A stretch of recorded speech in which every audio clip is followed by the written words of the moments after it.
ভিডিওটা সত্যি অনেক সুন্দর, সবাই একটু দেখে যাবেন। আজকে যদি আপনার শরীরে শয়তান না থাকে, মেরাজের রাতে যে আপনার জন্য 5 ওয়াক্ত নামাজ ফরজ হয়েছে, সেই ঘটনাটা সকল মুসলমানের কাছে শেয়ার করে দিবেন। আমার রসুলকে আল্লাহ রব্বুল আলামিন উম্মতে মুহাম্মাদির জন্য 50 ওয়াক্ত নামাজ দিয়েছিল। সেই নামাজ নিয়ে আমার রসুল আসতে লাগলো।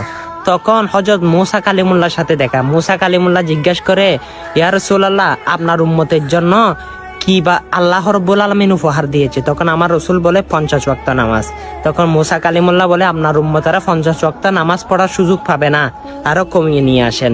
তখন আল্লাহর দরবারে আমার রসুল আবার গেল, গিয়ে কমাইতে কমাইতে 5 ওয়াক্ত নামাজে নিয়ে আসলো। সুবহানাল্লাহ। সে 5 ওয়াক্ত নামাজ আমাদের জন্য নাজাতের উসিলা। আল্লাহু আকবার।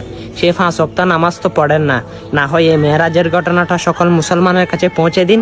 নামাজ কিভাবে আসলো, কোন দিনে আসলো, সেটা তারা জানতে পারবে। নামাজের সওয়াব কিন্তু আপনি পাইতেও পারেন। এটাই আপনার নাজাতের জন্য যথেষ্ট হতে পারে। অতি শীঘ্র শেয়ার করে, অনেক ভিডিও তো শেয়ার করেন, এটা শেয়ার করে দিন। আমিন।